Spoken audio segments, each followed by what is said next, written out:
Thank you. Okay, let's run through what we have learned in our previous lesson. In our previous lesson, right, we learned this particular differentiation technique called term by term differentiation. Term by term. Meaning you differentiate it term by term. One term by one term. So when we have an equation y equals to ax to the power of n, whereby a and n are constants, when I want to differentiate it with respect to x, right, is actually a n x to the power n minus 1. So the shortcut way of remembering would be the power bring it down and then power subtract 1. That's normally how we remember it. Power bring it down, power subtract 1. Okay? So in our last lesson, we even tried to understand it from the first principle approach. I shared it with you. And then after that, we try to observe a pattern on how it is. How can we do a shortcut way rather than first principle all the time? Is there a faster way of doing differentiation? We came up with this idea. Okay? In the previous homework, is there any question you cannot do? You need to demonstrate. You tell me now. Yes, my dear Richard? 8. Okay, thank you for the question. Question 8, huh?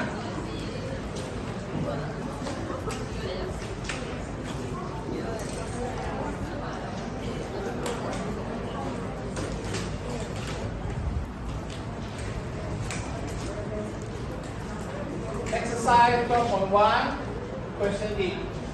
Okay, you are given the following: 4y minus 3x equals to 7, and then meets the curve 3x squared minus 8y equals to minus 5.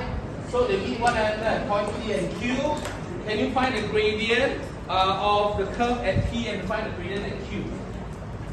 Okay, let's do this, okay? So over here, what you have is a situation whereby you have a curve and then you have a straight line.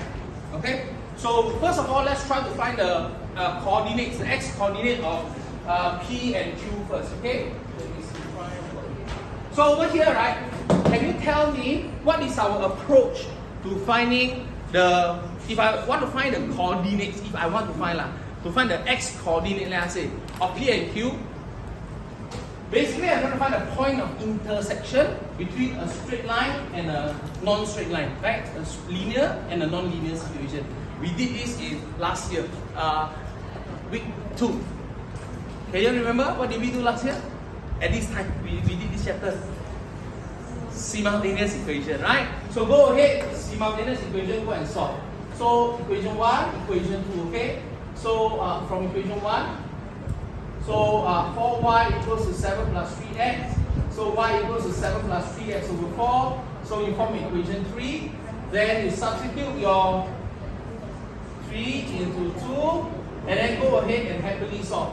So 3x squared minus 8 times 7 plus 3x over 4 equals to minus 5. Go ahead and solve, okay? Some of you will expand things like that. Mr. is a bit lazy. I see the 4 and the 8. Happily, I'll cancel this part first.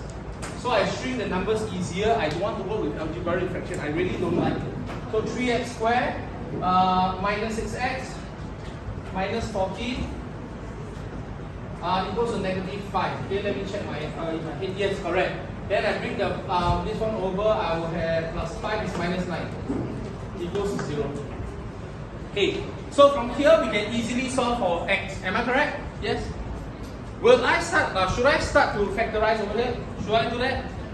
I shared with you something last year. Every time if I notice over here there's a 3, there's a 6, and a 9. All of the 3 numbers are divisible by 3. What should I do first? Factorize out of 3, or even better still, because this is an equation. Rather than factorize, I can even do one thing. I can divide everything by 3. Right? So I can divide everything by 3. I have very, very small numbers left. Easier to factorize. Happily factorize, you will get the answer. Okay, so x is equals to 3 or x is equals to negative 1. So if Mr. wants to find the y coordinate, I can happily substitute into equation 3 and then find the y coordinate. Therefore, I found the coordinates of P and Q. Is that okay? But let me ask the class, is there a need to find the y coordinate? No need, right? Actually, no need. The question never asked me to find it. The question just asked me to find what is the gradient at P. Example, let's say I let this be the point P. I let this be point Q. Okay, example, I do not know which street, it doesn't matter. How do I find the gradient at point P and point Q? This is where our differentiation come into play. Okay, if you look carefully at the curve, which one is the curve? Can you tell me, equation 1 or equation 2 is the curve? Equation 2, right? Because you know that is a non-linear graph. In fact, it's quadratic. So if I were to look at equation 2, right? From equation 2, let me demonstrate to you. 3x squared minus 8y equals to negative 5. I rearrange this nicely. So 8y equals to 3x squared plus 5. Okay? Then I can even express, therefore, y is equals to 3 over 8x squared plus 5 over 8. Okay? So what just happened? I just express y in terms of x. Okay? Y in terms of x. So now if I say, girls, I want to find the gradient function, right? To find the gradient function, dy dx, from our first principle that approach that we did in our last lesson, I shared with the class. You can watch the video and you hear me saying this.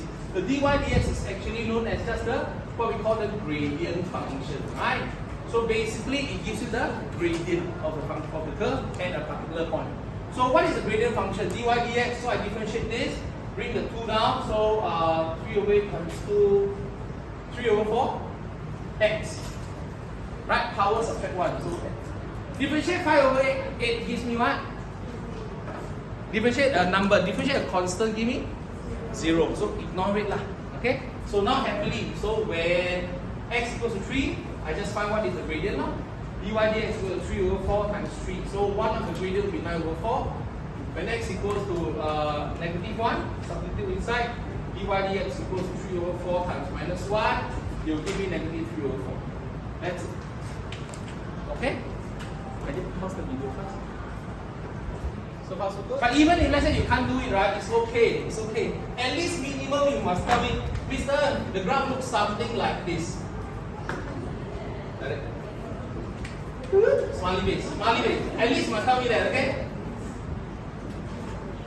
So this graph, straight line, this graph is a upward sloping graph, okay? Because the gradient is 3 over 4. So this graph probably look like this. It cuts the graph at 2 points, one at x equals to minus 1, and 1 point over here is at 3. Okay? At 3. So if you look carefully now, is this a tangent? No, right? It cuts through the curve. So this is not a tangent. So it cannot work.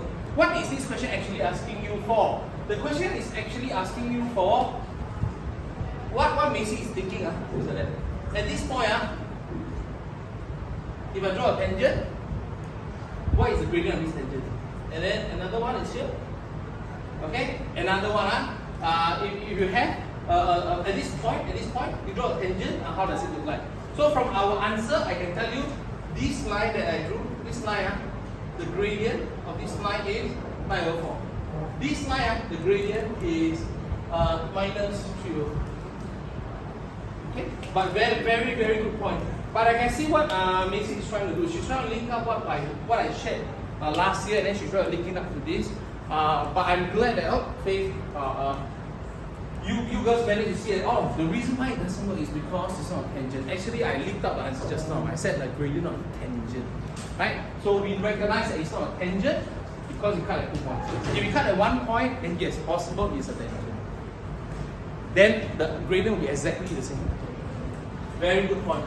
See, it's good to hear you girls thinking and asking questions, right? We must wonder, Okay, question 5A. Okay, can video?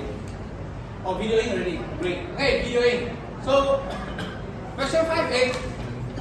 Can you differentiate this expression? Can you differentiate this bugger? How do you differentiate this fella?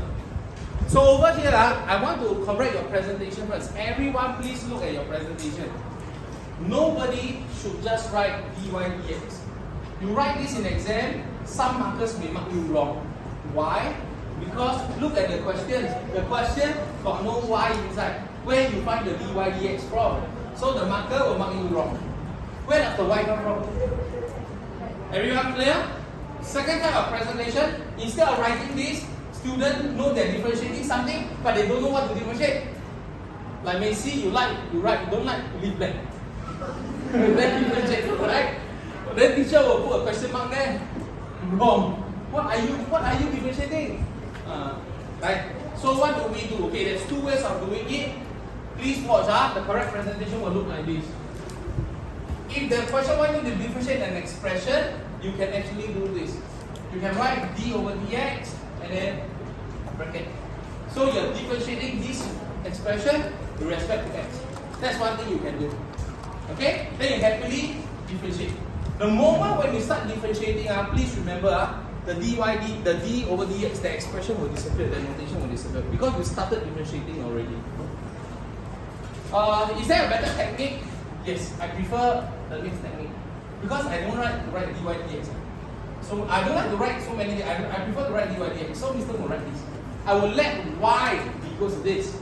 Then later I happily differentiate. Then I can write dy dx. Okay? Okay, Mr. is going to write this now. You just look first.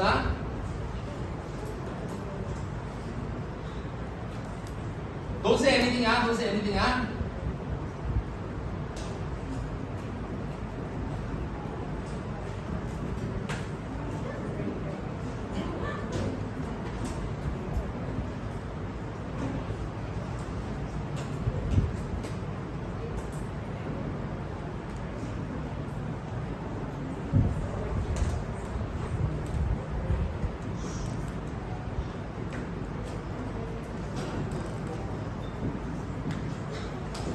Yep, done. Yay! So this is my answer. Okay, I'm very certain you check the textbook behind the answer. This is the answer. If not, the textbook may have written it in third form. The textbook may have written it this way. Okay, they are the same. They are identical.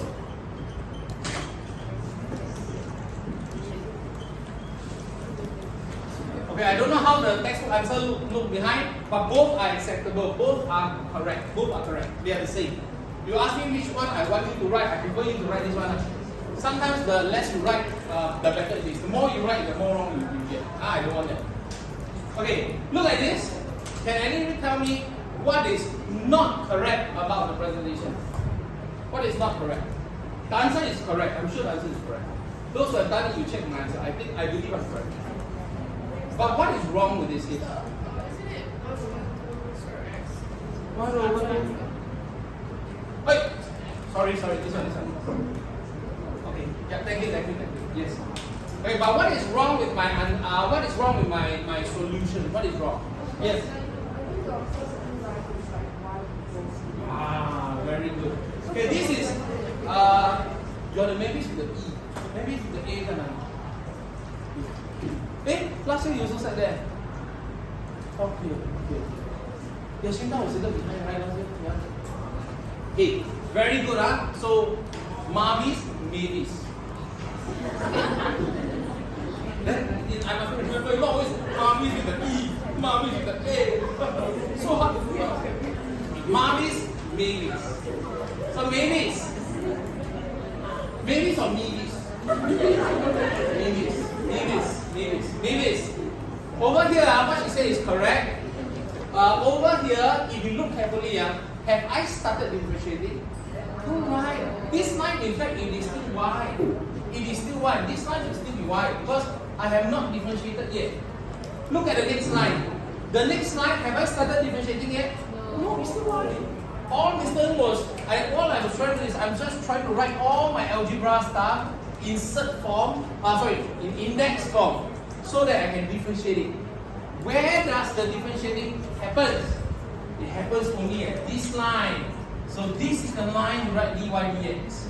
So this is the correct line.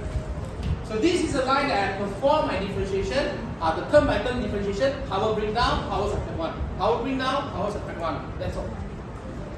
Okay? Okay, so Sophia for 6 elephant. I will demonstrate to you how to do it, but after that I will use this to write into my next lesson, okay? And my next lesson objective. Over here, this question is a little bit more difficult than what you have been doing so far. Reason, you can tell obviously, you don't have y, don't have x already. That will already stumble some students. Because no x, no y, what to do, okay? So if you look at the positioning of the expression, This is like the y line. This is like your x. So what you can do is you can happily expand, right? We know this is actually 3p plus 2, 3p plus 2. By now you are in 4a. We have done a lot of groundwork.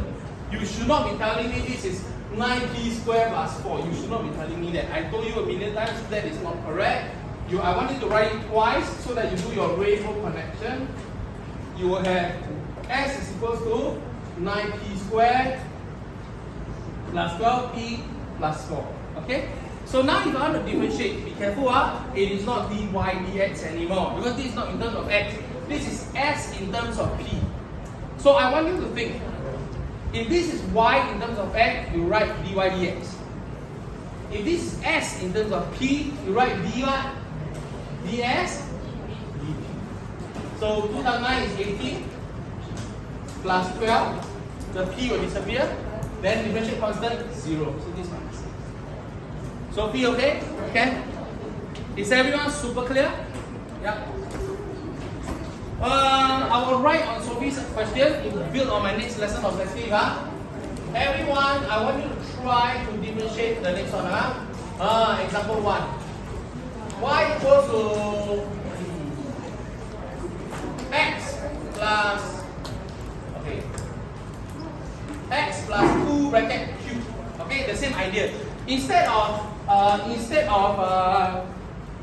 something quadratic, we still do a cube. How do we do this? Somebody? So y equals to, so by right you should do your x plus 2x plus 2x plus 2, then you happily expand. Am I right? Yes? But because last year we still have taught you binomial theorem, we can do this like that. Right? Yes. Can you remember? Yes? Binomial theorem, let's go. What do I have? X cubed first, go on, plus 3x squared, the 2 appears, remember? Plus 3x 2 squared, then plus 2 cubed. Can you remember your binomial theorem? A to the power of 3 n, then after that nc1, that's how we got this. A to the power n minus 1, then the b appears. nc2, that's how we got this.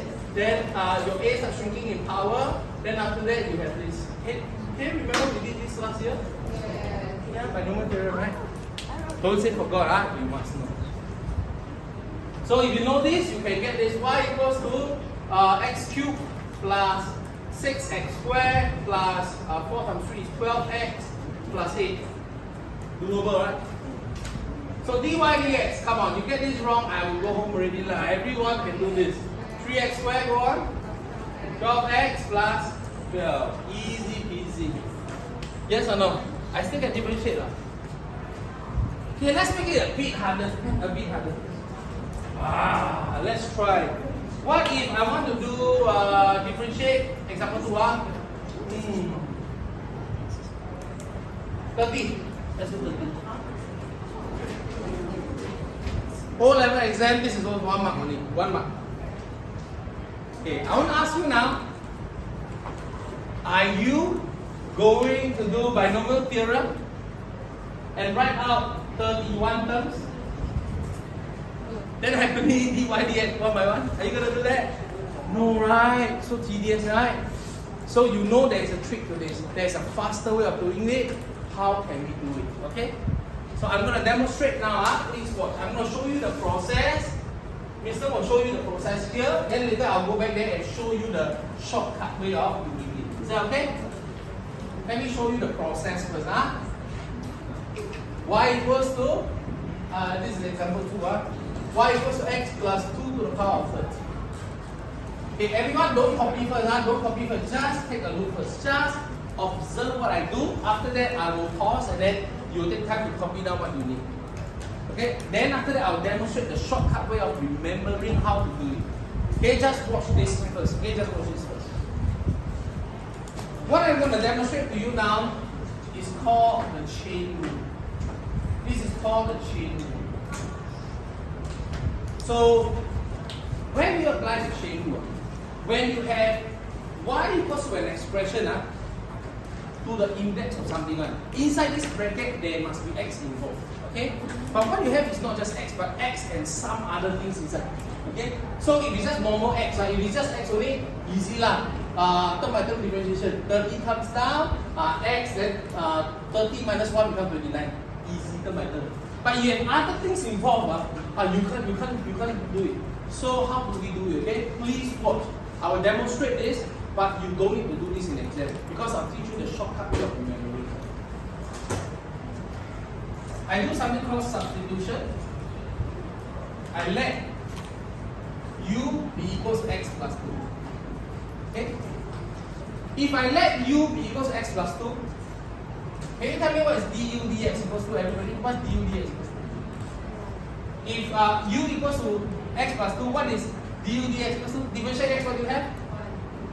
Differentiate 2, what do you have? 0, right? So this is good. So differentiate x plus 2 is actually just 1. Just 1. Is that okay? Okay?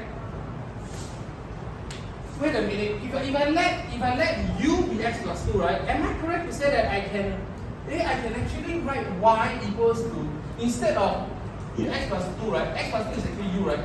I can just write u to the power of 30, right? Because I let u be x plus 2. So instead of writing x plus 2, I can actually write y is equal to u to the power of 30. Agree? Yes. If y is equal to u to the power of 30, can you tell me what it is? dy du then. dy du. dy du equals to what? Talk to me. 30 u to the power of? So far so good? Right? Okay, now I'm going to put these two together to find out what is dy dx. Okay, please watch the magic. Watch the magic. dy dx is equals to, this one can actually form a chain. Meaning dy over du times du over dx. These two are the same. So imagine if you were to do algebra. Am I right to say du is the same? I can actually cancel it away. So if I cancel it away, don't I have dy dx? So that means they are equal, right? Right? If you du, I cancel, I get dy dx, which is exactly this. Yes or no? So dy dx, I can actually form a chain. That's why we call it a chain rule. dy du times du dx. So let's take a look now. What is dy du? dy du is what? 30 u to the power of 29. Yes? What is du dx? Du dx is what? 1. So this is 1. Okay? Can I say this is my final answer? I want you to recall what you've been doing so far. Last night you do your homework. If s in terms of p, you ds dp, your answer must be in terms of p. Yes? If you have y equals in terms of x, you dy dx, your answer is in terms of x. Right? So over here, you notice this is dy dx. So your final answer must be in terms of x, right? Must be in terms of x. So I need to change my u. I cannot have a u there. I must change it in terms of x. So what is u again? U is what? X plus 2, right? So this is equals to 30. Instead of writing u, I write x plus 2. So x plus 2 to the power of 29 times 1. So this is my answer. So dy dx is equals to? Is that okay? Okay? Okay. Pause the video first. Okay, thank you. Okay, let's continue with this technique. So what I've just demonstrated to you is called the chain rule. Okay, the chain rule. Basically, you form a chain, and then from the chain, you link up your answers to form the value of dy dx. The expression of what is dy dx, the gradient function. This process is tedious. Okay lah, maybe some of you not tedious, go ahead and do it. Okay, this one I find it a little bit tedious because so many things to write. If you really want to write, go ahead and write it, okay? But exam, this is no marks one. In the exam, how many marks is this? 1 mark only. You write all this, I'll give you 1 mark. Okay? So, Mister, is there a faster way of getting the answer, okay? Please watch. I'm gonna demonstrate now. Please watch. Okay? Same question, same question. Y equals to x plus 2 raised to the power of 30. Mister want to find dy dx. So, Mister, If I don't want to write all these just to get 1 mark, right? How do you do it? Okay, this is how I do it. Please pay attention. The idea is very similar to term by term, just need to add one more process only. Okay, watch here. Power, bring down. 30, copy paste, must copy paste. Power, subtract 1. Does it look the same? Does it look the same? Almost the same, right? What is the additional step? After you power bring down, copy paste, power subtract 1, you must differentiate inside the bracket. Differentiate whatever you have inside the bracket. Differentiate inside the bracket. Differentiate x plus 2, what do you have? 1. So you notice the answer is 30 bracket x plus 2 to the power of 39. Understand now why this is worth 1 mark? I don't need to write so much, I can guess this straight away. Okay? Okay. Differentiate whatever you have inside the bracket. Differentiate x, you get 1 mark. Differentiate 2, you get 0. That's why this is it. Okay? Okay, I'll give you more, I'll give you another example. Okay? Give me some time first. Give me some time. I will work with this and then I'll work with that. Okay? Watch here. Okay, everyone take a look. I'll write another example here. Just now earlier, right, we worked with y equals to x plus 2 to the power of 3. X plus 2 to the power of 3. We worked with binomial theorem, right in term by term, and then after that we differentiate, and then we got this answer. Right? But just now from the sensing, it sounds like you are not very familiar with binomial theorem. You may have forgotten. So two things you must do. Number one, you must go and know by your binomial theorem. You must go and read up, watch the videos, and then you learn again. Okay? That's one. The second thing is, if you really don't know binomial theorem, does it mean you throw this question away? No. You can do what I just demonstrated. Okay? I'm going to demonstrate again now. Please watch. If y is equal to x plus 2 raised to the power of cube, raised to the power of 3, dy dx equals to 1. Okay, the process is like this. Okay? Power, bring down to 3. Okay? Copy paste, x plus 2, x plus 2. Power, subtract 1. So becomes 2. Last but not least, differentiate inside the bracket. Differentiate x, I get 1. Differentiate 2, I get 0. Right? So it's actually just 1. So what do I have? Tidy it up. 3 bracket x plus 2 bracket squared. That's my answer. But some of you say, Mr. I think you're wrong. No. It doesn't look the same as this, But girls, if you go and expand now, I promise you these two are identical. They look exactly the same. They are the same expression. Okay? They are identical. One more example. Okay? One more. This one. If s is equal to 3p plus 2 bracket square, what is ds dp equals to?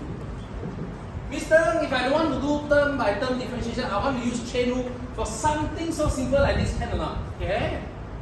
Let's go through the process again. First thing, what do I do? Power? Bring down. So 2. Is that okay? Okay, let me turn color code. I color this green. So you know I'm bringing it down. 2. Okay? I bring the power down. After that, what do you do? Copy paste, right? Copy paste. Yes or no? Copy paste. Then after that, power subtract 1. So become 2 minus 1 is 1. 2 minus 1. Okay, 2 minus 1. Is that all? Last step, most important step. Still many something to do, forget. You must differentiate inside the bracket. So look at the bracket. Differentiate inside the bracket. Differentiate 3p, what do I have? Differentiate 2, what do I have? 0. So plus 0, that's ignore 1. Now if I tidy this up, I will have 2 times 3 is 6. 3p plus 2. So this is my answer. If you look carefully, these two are identical. These two are identical. The same answer. This is the same. They are the same.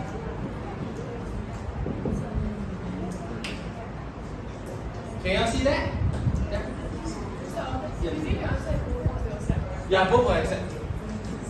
Okay, so Yashita asked us now. So which method to use and which method? I leave it to you. Whichever method you prefer, you use. For Mr. Ng, when my expression is very, very tiny, just power to quadratic, I will just simply expand and do term by term. For me, okay? But when it is something that is 3, 4, 5, or third forms, or negative power, whatever, then I will use the chain. Is that okay?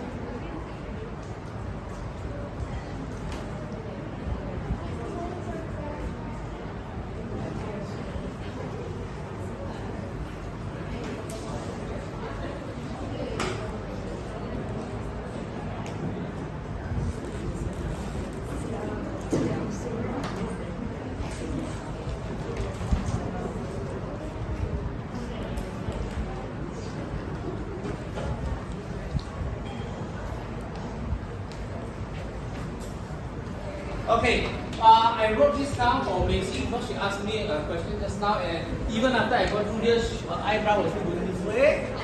So I think she was still thinking, okay? So I will generalize it by using a formula. In case some of you like a formula, this is how it looks like.